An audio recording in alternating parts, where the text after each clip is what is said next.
So welcome to the podcast. Benjamin, great to have you here. Thank you. Thank you very much.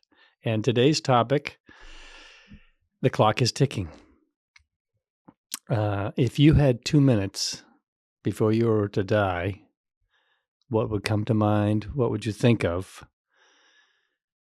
Because when you think about it, the odds of death are 100%.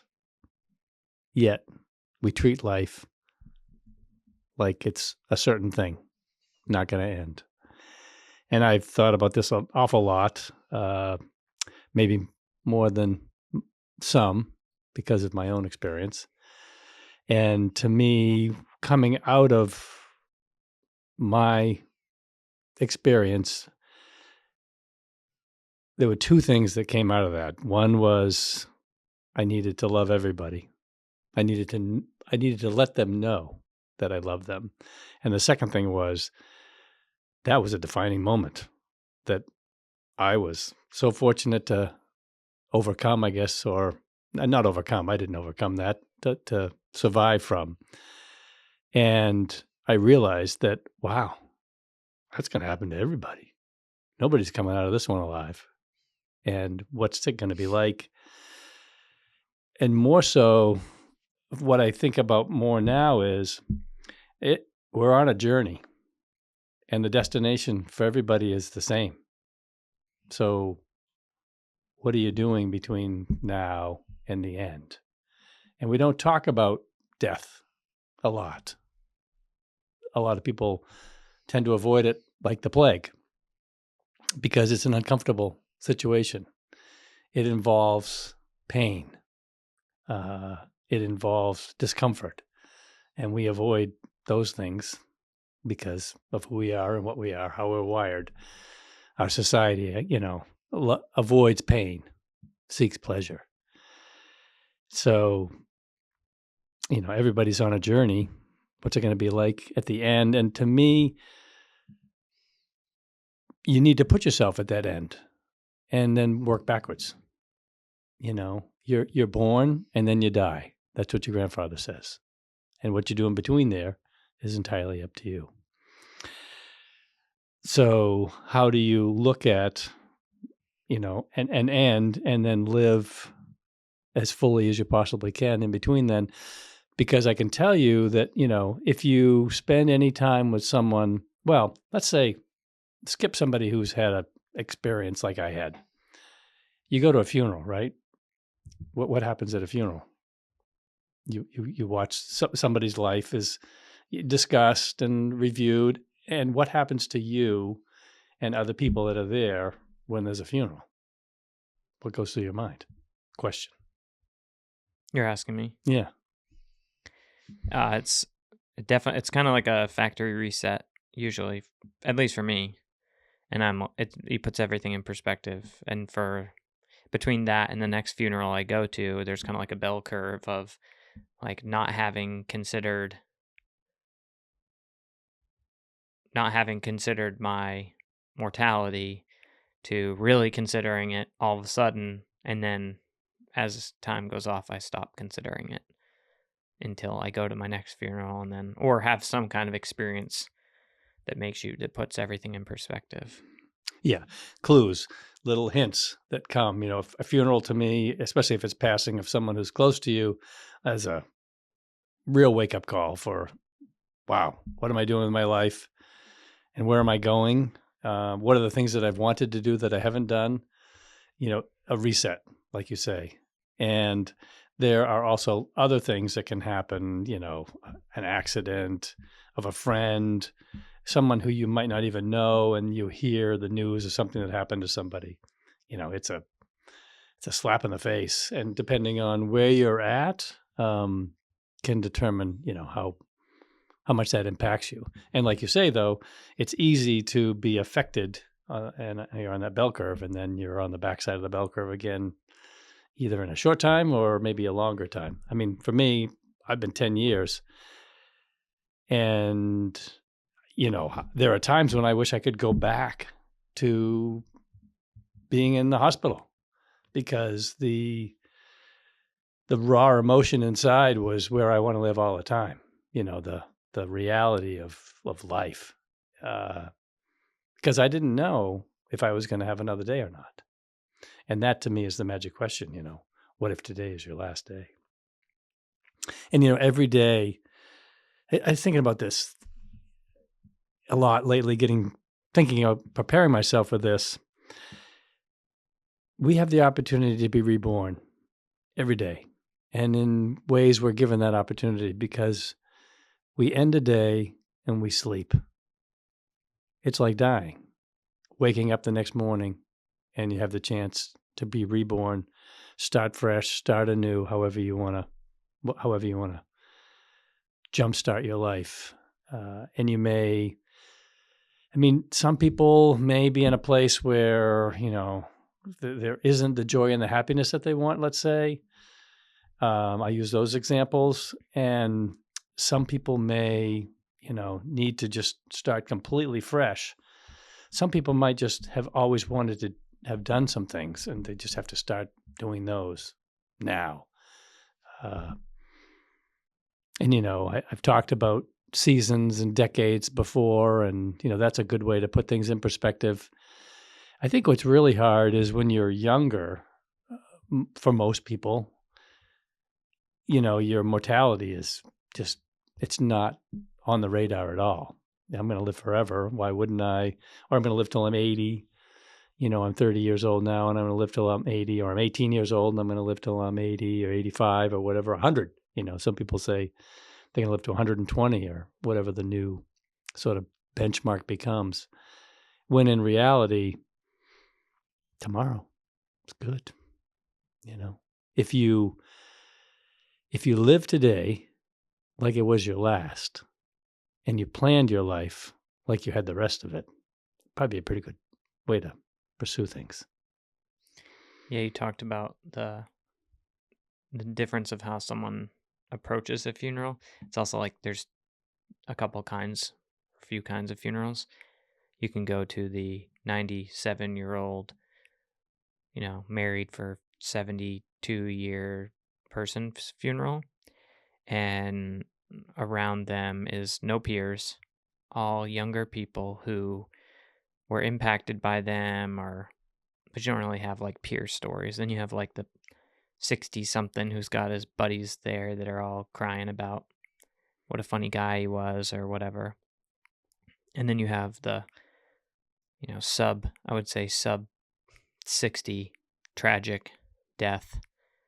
The further away from 60 you go, the more tragic it is. And those are very different. That factory reset is much more, how am I going to live the next 24 hours of my life? How am I going to live the next year of my life? Because if that person's time wasn't guaranteed, neither is mine. Versus the 97-year-old's kind of like, okay, who do I want to be over the course of a lifetime? What do I want to do in this decade versus that? Or the tragic death makes you think, what if I didn't have 10 years to do this thing that I want to do? Maybe I should do it now. Maybe I should start. So I think that like the different type of funeral you go to could have a different effect on you, and put them all together. Yeah. Like like you said, live like it's your last day, but plan like you're going to live forever. And even if you can't, a day, truthfully, in your thoughts and in your mind, when you put that in perspective, a day is a long time to keep that in the forefront. It's almost impossible. So it's the moments that you can do this.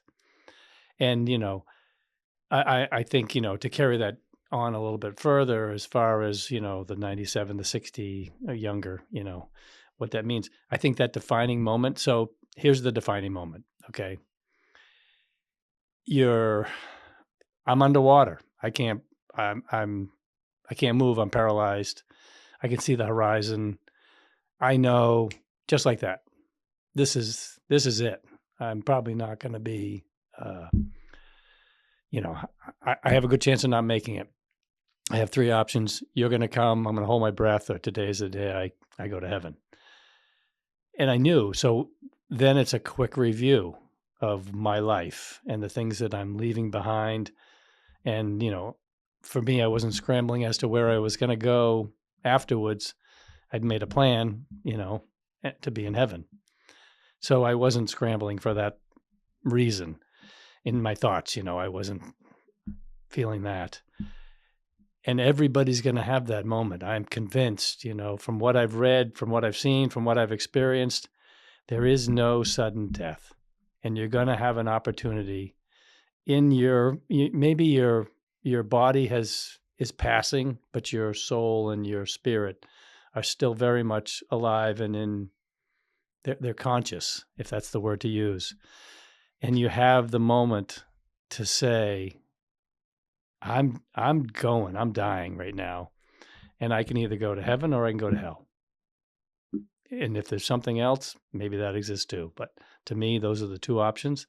And how are you going to be at that moment better off? How are you going to prepare for that moment? If we know that death is what is the end of all of our journeys, what are you doing between now and the point of your death, if that's today, tomorrow, or 60 or 90 years from now?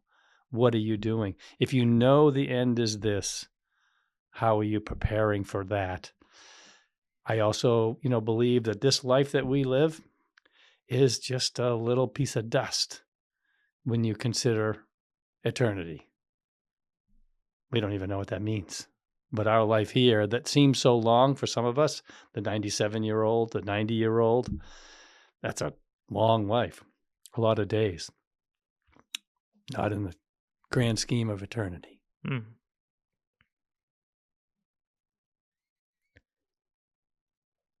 The older I get, the shorter 100 years sounds. I think older people, the older you are, the more you understand that. It goes by so fast, and soak it up, and all the things you hear. You don't hear at 20 because your like blinders are so on, but you start to hear at 30 because you were just in high school and now you're a parent. I do think like the eternity thing, like where were we before and where will we be after? How long were we where we were before and how long will we be where we are after? And how short this seems just in, you think 100 years is forever, but even if you just consider humanity, how long humans have been roaming this earth or had electricity, even whatever, it's 100 years is not a long time. I think it's important to talk about eternity. I think it's important to consider what's coming after and to really think about it and not just oh, it's, I believe there's nothing, or I believe there's something, or I believe it's this good place or this bad place. I don't think everyone has the same understanding of it. Even if you're like, oh, well, I think it's good place, bad place. It's like, okay, well, I think it's good place, bad place, but I think about it differently. Or I think it's nothing, but someone else might think it's nothing, but you're reincarnated, or that you become a part of Mother Nature, or the ether. But I think, like you said, people are so scared to talk about death because there's no escaping it. There's no, it's like a reality you just don't want to consider. And I get that. I think it's important to think about. I also think it's important to consider what you really believe about the cosmos and life and animation and all those things. I think some people don't like to talk about it, and some people like to talk about it too much. I think people use it as a tool to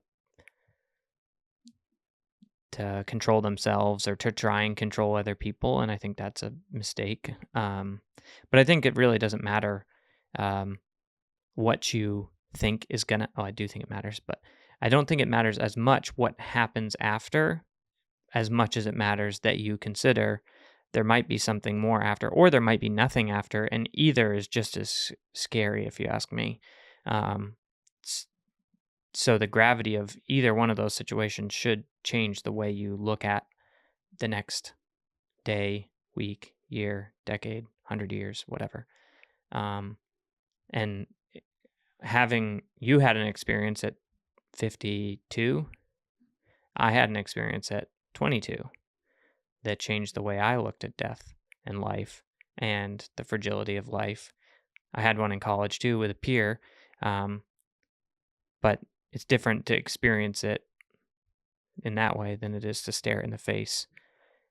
Um, so I think it's we kind of have that unique. I think more people have it. If the first three questions you ask someone were, "Hey, what's your name? What do you do for work? And what do you think about death?"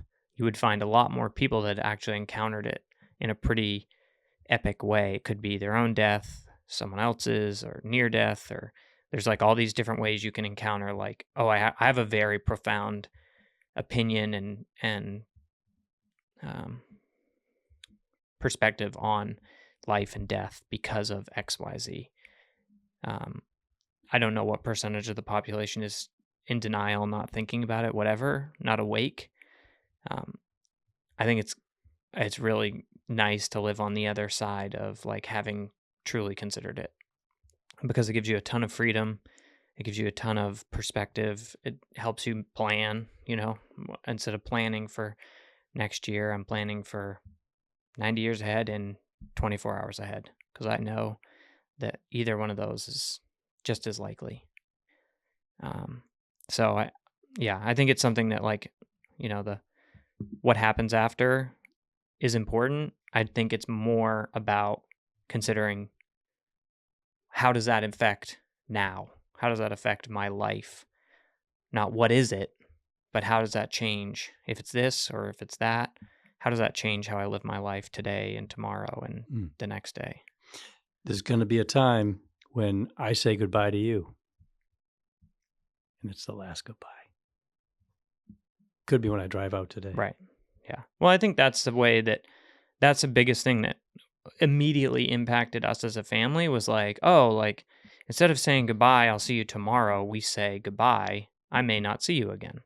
So it's like a hug like it's your last time hugging. I mean, not every time, but give a hug like what if this is the last hug? Not like, hey, what's up, Mm. which I'm total terrible at that. But that's because I've pushed the other direction, which is like I'm gonna live my life like it is tomorrow, but I'm not gonna do anything special because Yeah. my last hug was my last hug. And yeah, I wish I could have held the person tighter or whatever, but how did I treat that person? Or how did you can almost become religious about it where you're like, okay, we hugged and then we did the second hug and then we did the third hug, and it's like, okay, well, if they die, we did all three hugs. So it's like, you didn't do a fourth hug. You should have done a fourth hug. And versus like, okay, was I kind to that person? That's where I'm like falling short that I actually need to focus on, not like, how do I hug someone when I say goodbye? Mm. Unless they feel shortchanged, maybe I could approach that too. But like I said, it's more, was I kind to that person or what did I help that person? I might not even be kind because I love to, you know, razz people, but was I available? Was I Mm. helpful? That's kind of more where I'm leaning these days. Because I cannot, yeah, the amount that people have helped me has had the biggest impact on me as a person. So that's who I want to be is like helpful and like tell people the right thing, not what works for me. Like Mm. if you need help with your business or your relationship or whatever, not like, oh, this is what I do or this is what you should do and it benefits me, but like, no, you should not do this. And it would benefit me if you did, but do this instead because you'll actually have a better experience with that. And then I can go to bed at night and go like, I'm so glad I didn't upsell those people to something they didn't need Mm. or whatever. And yeah, I have more money, but like my conscience is shot. Right. Yeah. And I think it's relative because for us, and our family, we have we had what we had before and we have what we have now.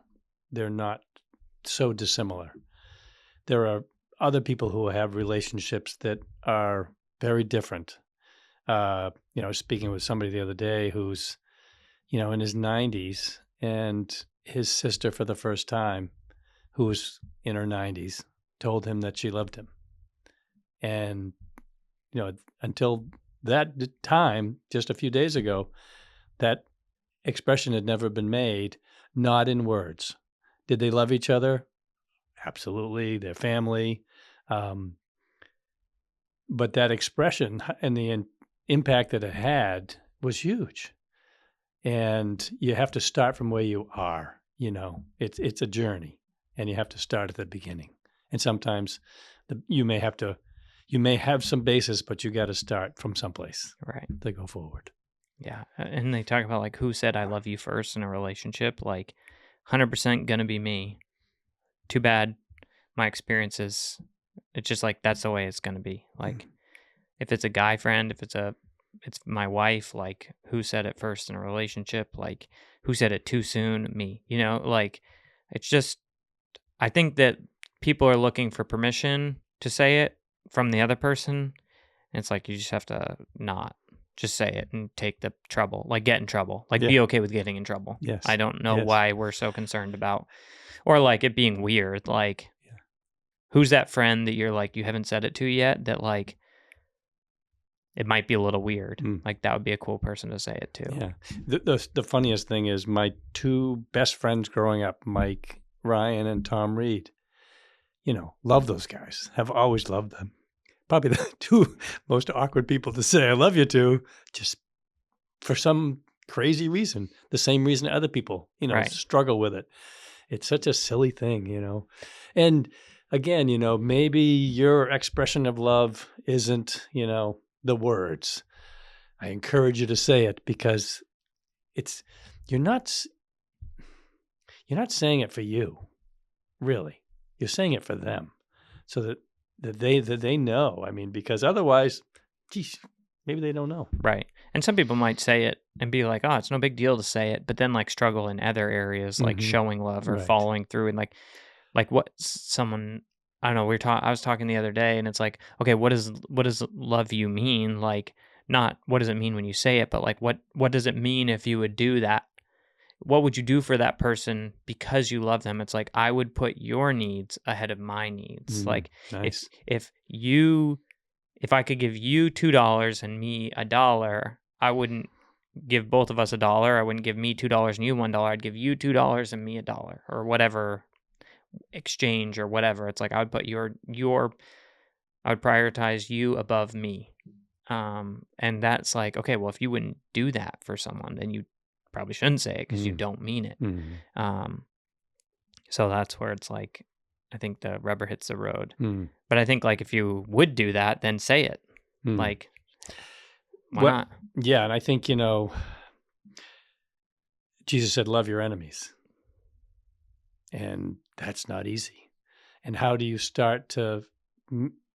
how do you start to become better yourself? It's by loving your enemies. Finding their strengths or a reason to even consider loving them. That's a tough one. We all work on that. And so I did. If you look back, you can see that there are people who have a woman who Brownie Ware, I believe is how you say her name, and she has done a lot of hospice care.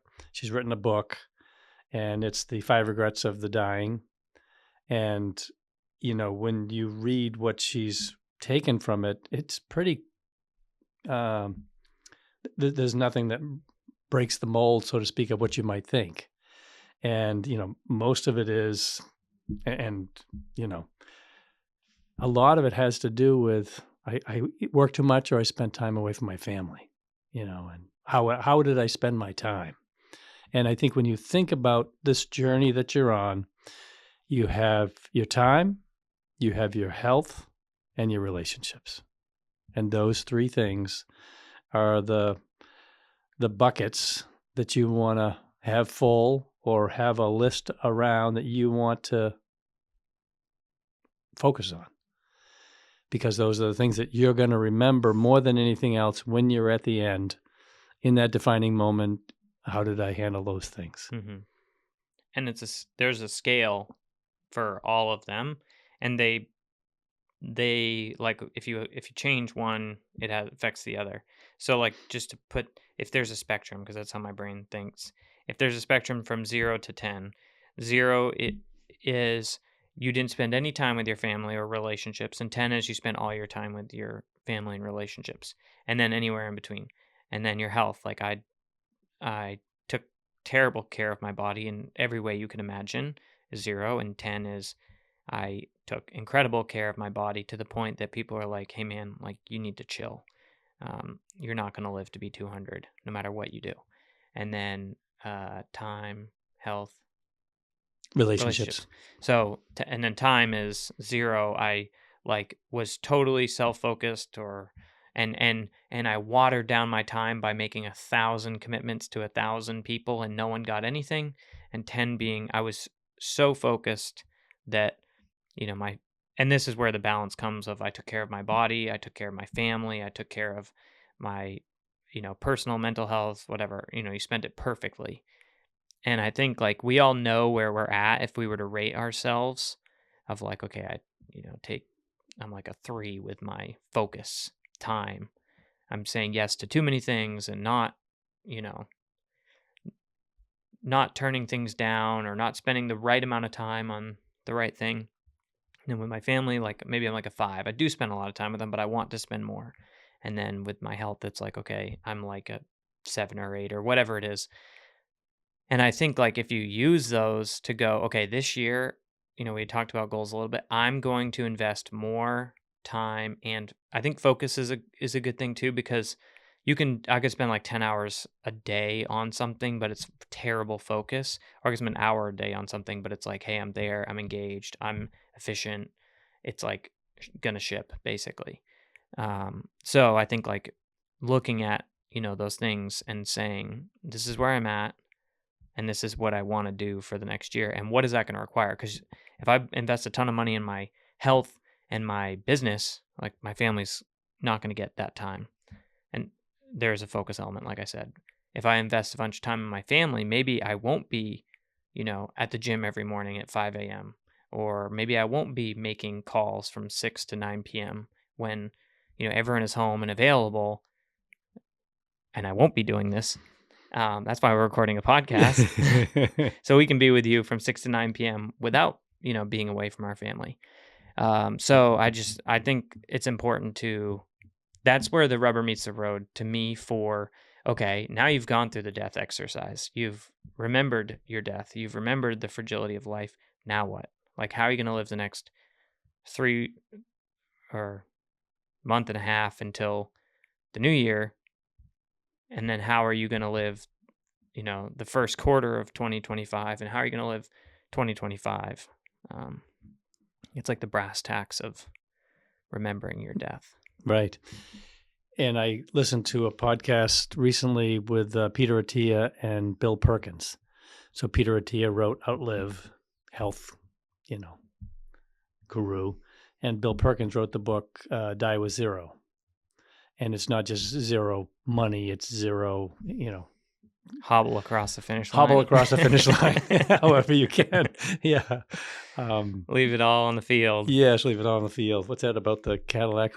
Somebody that we spoke with, I think it was Andy Stinson, gave us a quote about going into heaven with the Cadillac, and she's barely making it across the line. Yeah. Well, I think just Peter Attia is like a health hacker, basically. Yeah, he's a longevity. Doctor. Yeah, so longevity. He's all about longevity. And then this other guy, Peter Attia. No, we already said him. Oh, sorry, Bill Perkins. Bill Perkins is a tax strategist. Wealth. No, but that's a book. It's not. It is money focused, but it's also experience focused. Very much so. The book is very experientially focused in terms of how when you go, you've died with zero. You've done everything on your list that you could do. You've spent all the money that you could spend. Strategically, exactly right. Yeah. And what came from that was, especially it seemed like Peter Attia said, I could not eat cookies, let's say, for the rest of my 20 years that I have left. And that would allow me to live an extra 9 months, let's say. This is a hypothetical example. So I don't eat cookies for that amount of time, and I get an extra 9 months. I'm eating cookies. I may not eat a ton of cookies, but I'm gonna have a cookie once in a while. So you have to put it all in perspective. Right. Yeah. Right.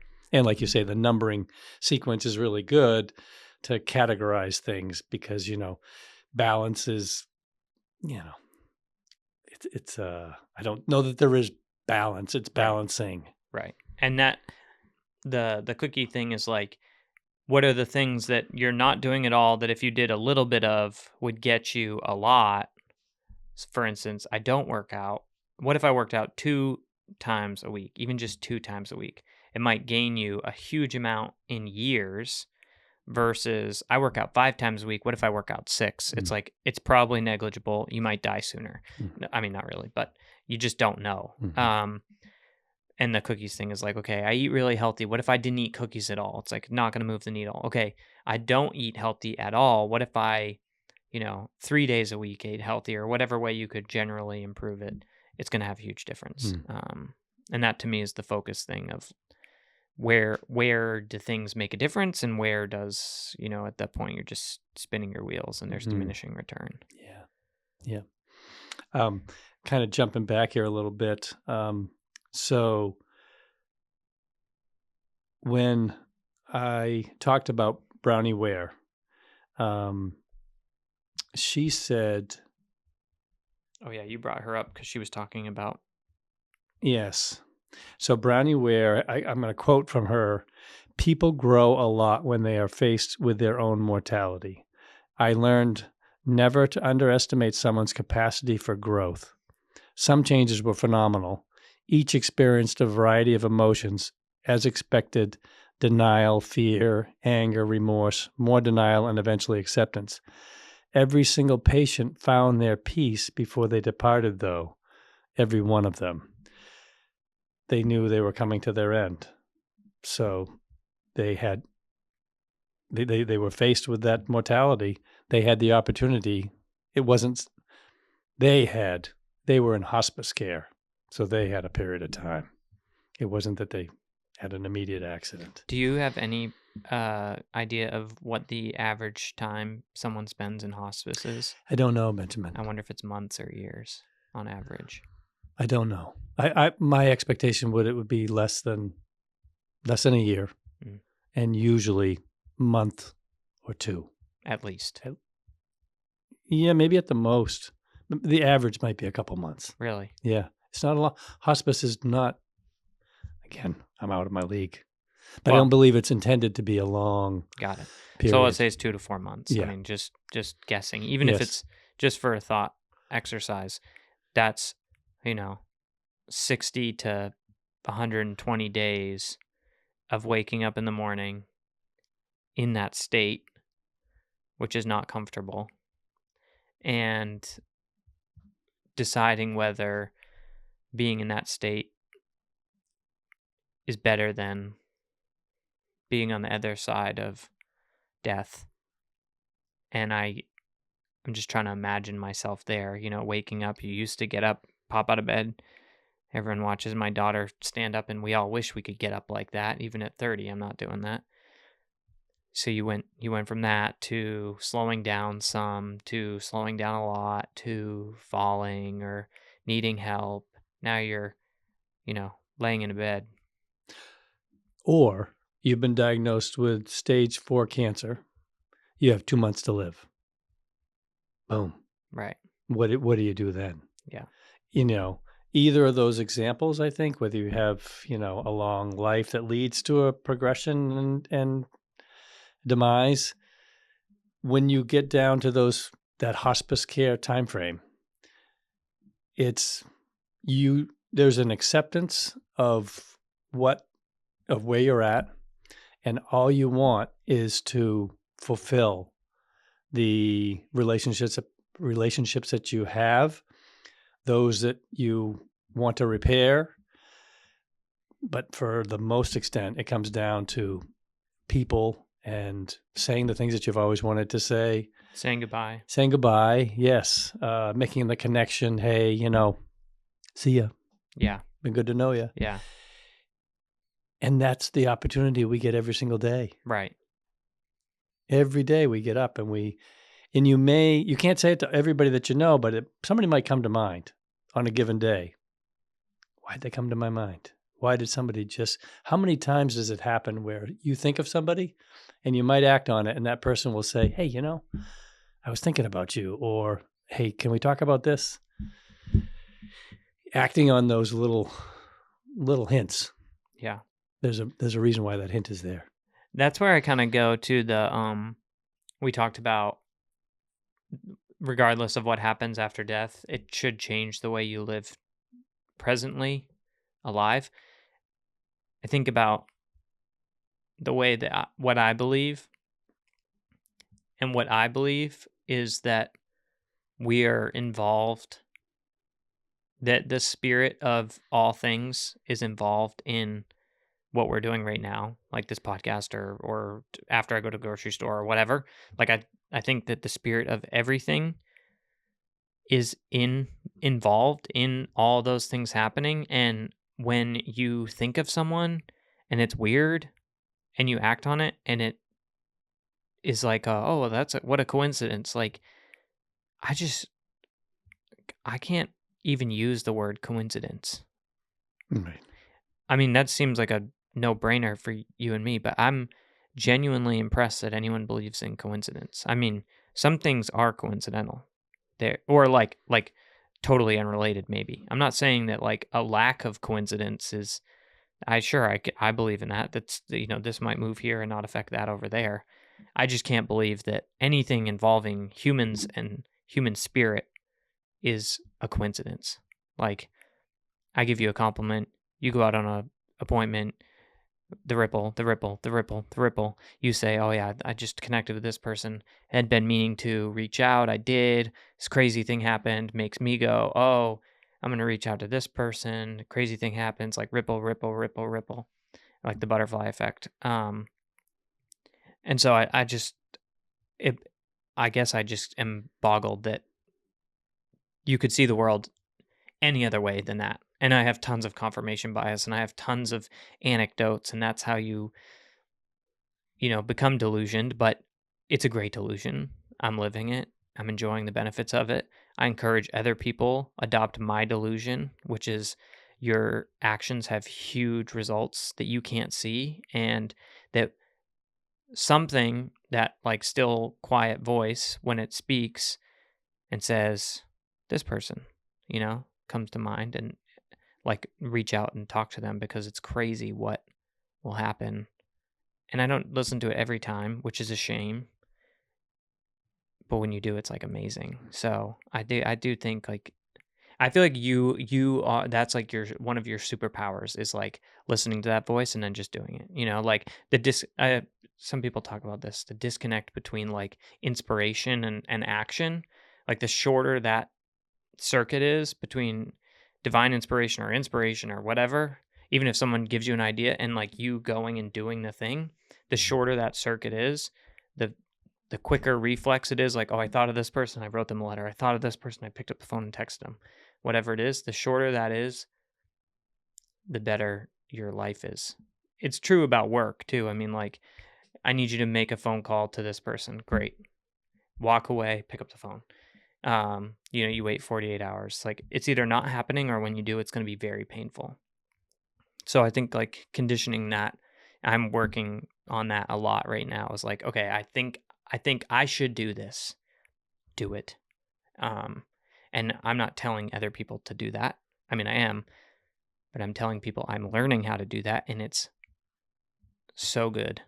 It's like the best. I don't Hmm. know how else to say it. Mm, mm. I think about excellent, really good. I think about so John Maxwell talks about intention, and intention without action is empty. We can have all the great intentions in the world, but if you don't put action into them, they're just sitting idle. And the way you just said it, it's inspiration. It's inspiration that you want to act on, and you sometimes you could say, well, you might. I just read another book recently. I can't remember what it was called about. Oh, it's Not the war of art. No, it's you doing stupid things or something like Mm. that. I'll have to talk more about that book at some time because it is also very interesting. It does lean more towards thinking about certain things that you need to think about before you just jump into them.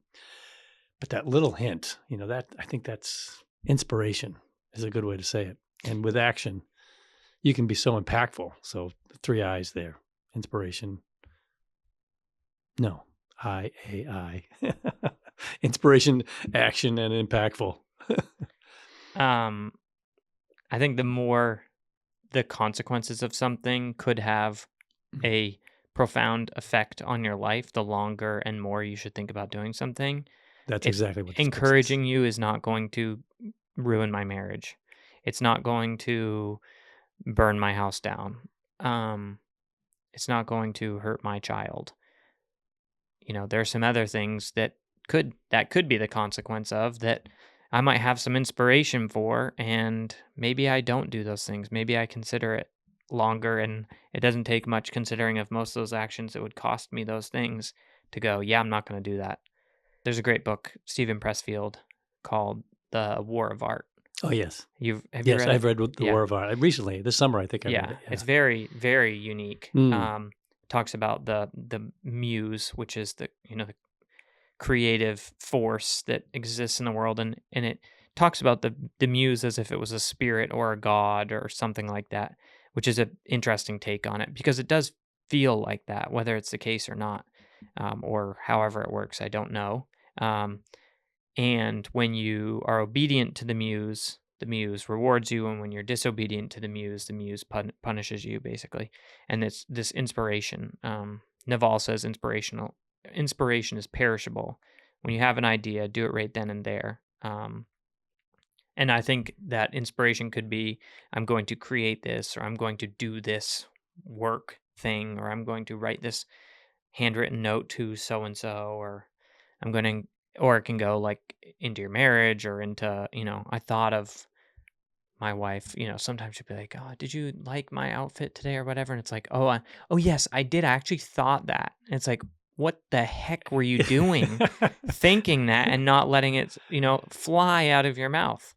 We all do it. mm. Um, or the opposite, which is something comes between your ears and you think it, and instead of keeping it to yourself, you say it. That's the total opposite muscle, which must also be developed. But yeah, I just think like this inspiration is perishable. Um, when you have a, encouraging word to give someone or a compliment or whatever, just let that thing fly. Mm. Especially like in public. I'll do it randomly in public.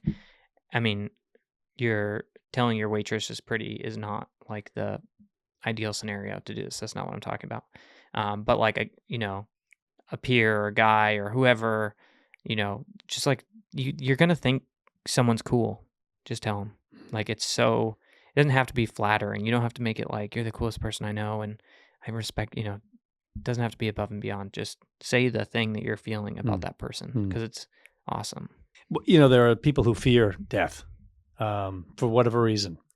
And your mother was like that when I first met her.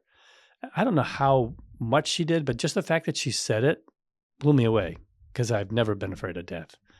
Maybe I should have been. I think that's it. So I guess a couple of ending things here. We need to talk about death. We need to plan for it. We need to talk openly and honestly about it. We need to embrace end of life in the same way as we embrace beginning, the start. And what's the worst thing that's going to happen? We are going to die. And that's going to happen anyways. To find yourself the defining moment before it's ending is what you really should be after so that you can open yourself up to be the best that you can be for yourself so that you can be the best for those around you, to love everybody always. How you show that is super important. And, you know, find that purpose, find your meaning, and go for it. And Benjamin, I appreciate you being here. I appreciate your brilliance. when I step in and I've got a topic and all of a sudden you've got these things that seem to come from nowhere, it's amazing. It's impressive. Thank you. I just listened to too much stuff. So just regurgitate what everyone else However, is. you listen to it and you retain it. There are morsels or little tidbits that are left behind. And that's, like you say, I don't remember what I had for breakfast yesterday, but it fed me. Yeah, exactly. And those things are feeding you. And I did not come up with that. I listened to someone else say that and then regurgitated it. And that's the beauty of Yeah. almost all of this is Yeah. it's not necessarily us. It's what we are digesting. Yeah, the things that comes make out us of up. us. Yeah. Yes. Yep. Yeah. Cool. Well, love you, Dad. Love you, guy.